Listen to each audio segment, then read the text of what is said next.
Okay, this news just crossed the wire, like literally maybe like 4 or 5 hours ago, and like people were talking to me, direct messaging me, like, "Hey, DG, what do you think of this?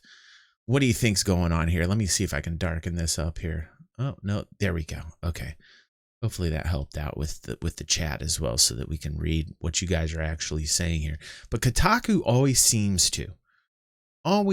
to like get their like nitty fingers over everything and just kind of make things click fests, like, hey, let's stir up some shit here. But this is not only Kotaku, this is other outlets, and they're trying to get the views, they're trying to get subscribership up, they're trying to get eyes on it.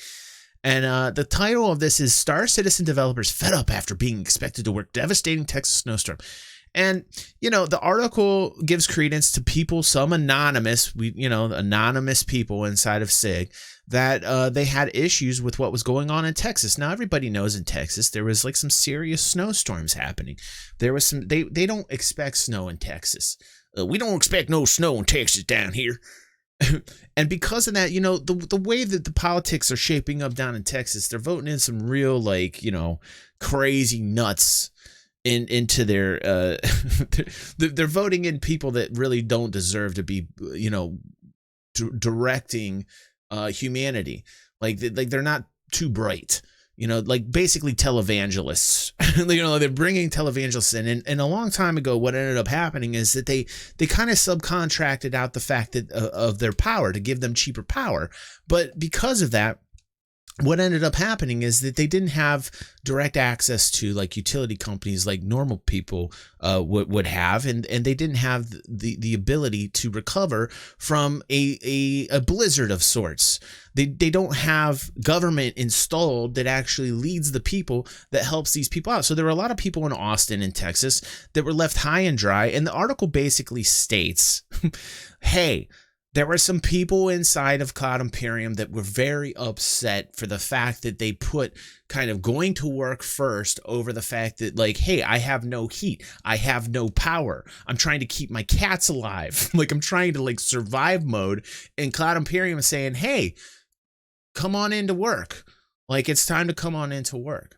And there's a lot of things in this article where I understand, like, people that are employed through Cloud Imperium, these 6 anonymous people are upset, and they have every right to be upset by some of the way that Cloud Imperium's upper management mishandled the situation, which they did, which communication and bad management at the top, going top down, is pretty much most companies right now, especially with the pandemic and everybody having a hard time communicating with each other. Basically, the article just basically kind of magnified and amplified that there are communication issues within Cloud Imperium, which I've already known. I've always known.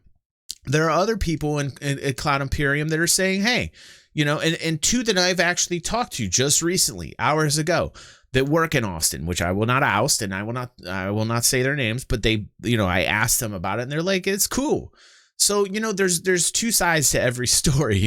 There's plenty of people that are working in Cloud Imperium that really weren't upset about what was going on. And there's some other people that are chagrined, and some other people are like, hey, I'm trying to survive, and you're telling me I got to go into work. Like, or I gotta take time off, and it goes against their time off that they get, and so I understand, but it's not worthy of like, all it has to do with is communication within the company, That's really all this story has to deal with. And, like, I see a lot of people try and magnify it much more than it is. And like, oh, the sky is falling and everything's busting apart. It's kind of just like standard issues, like HR issues and issues in any company that every company has to deal with across America. And I would just say this. I would just say that, like, the one piece in the article that really got me was, let's see here.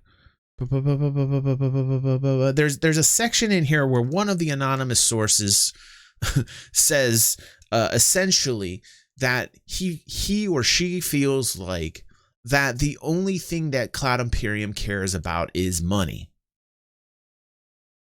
Okay, so that's a serious issue. Like, Cloud Imperium's upper management has to be a little bit more like concerned about how their own employees view them.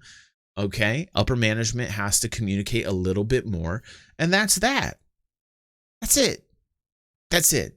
You know, there was another thing about the, I don't know if you guys saw the video that was like the Women's Inclusion Network week where they're, you know, posting like, hey, women are great. We love women. And they did like a video about, you know, the women of Star Citizen and the employees of Cloud Imperium, which is cool.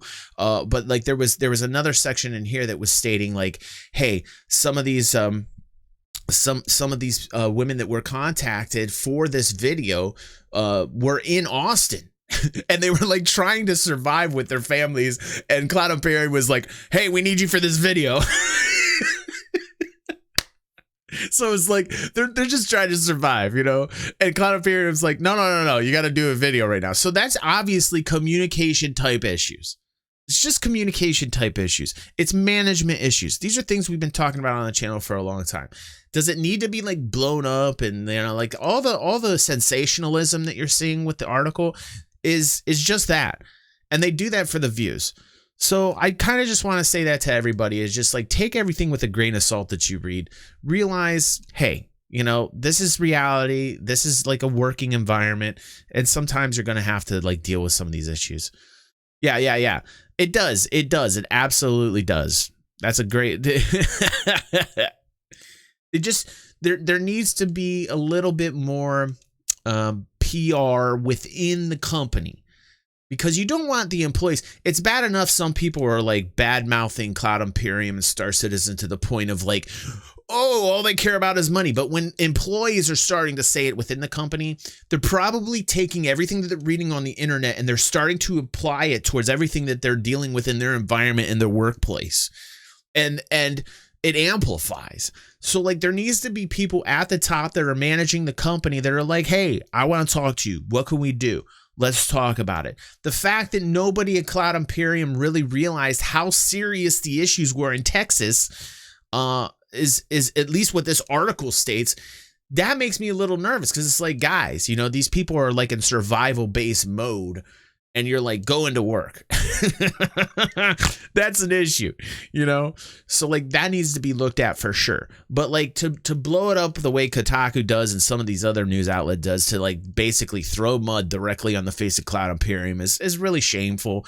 It's what these people do to get views. And frankly, I'm tired of it. Like, I'm so tired of it. Like, you saw this on Inside Gaming, which I called Outside Gaming for the longest time. And I'm so happy they're gone, because that was just a shit show. I couldn't stand that. So, but we still dealing with like Kotaku and others that they continually want to kind of poop on Cloud Imperium and the people in Cloud Imperium. And like I said, it's a mixed bag. It's not all bad. It's not all good. You know, let's just be real here. Let's just be real. Great.